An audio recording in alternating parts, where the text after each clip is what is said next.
the Republican ballot for November's governor and Senate races. Lieutenant Governor Burt Jones, who had the endorsement of both President Trump and Brian Kemp, lost the gubernatorial runoff to businessman Rick Jackson, 53 to 47%.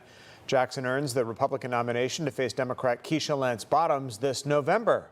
Meanwhile, Congressman Mike Collins also heads to the November ballot after beating Derek Dooley in the Republican runoff for U.S. Senate, 56% to 44%.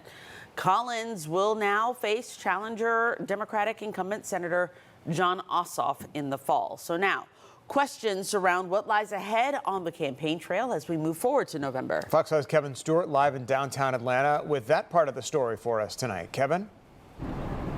Yeah, guys, the folks that I spoke to, folks in the know, say we're going to see a lot of the same things we've seen in the past, just on a whole new level. This is the day that we have been waiting for. Democrat nominee for governor Keisha Lance Bottoms back out on the campaign trail in Commerce Wednesday. But let me tell you about Slick Rick.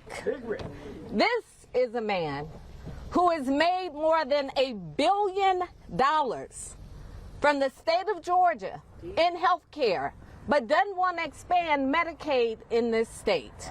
Her Republican opponent, businessman Rick Jackson. Keisha Lance Bottoms failed. She hopes Georgians forget what happened when she was in charge. I won't let them. Fresh off a runoff win, taking a quieter approach with no public appearances or interviews Wednesday, letting his Tuesday night victory speech do all the talking.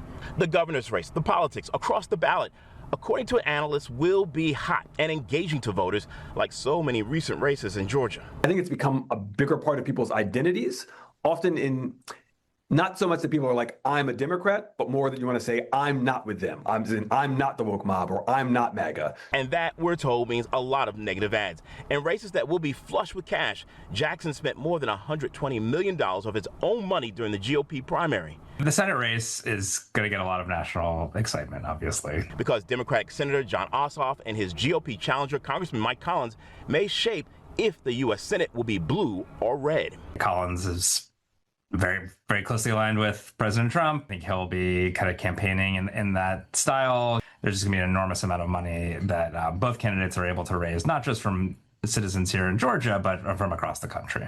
There's that money thing again. It is credited with helping an unknown like Jackson, a political novice, get to this point. I think the last governor not to serve in the legislature was less dramatic. Peskowitz says Georgia is absolutely a purple state, and that, he says, will show up in November. We're going to have competitive statewide elections for at least a few more cycles. All right, so now how is this going to turn out? We're about to find out come November. We're live downtown. Kevin Stewart, Fox 5 News. All right, Kevin, be very interesting to see how it all unfolds. Thanks.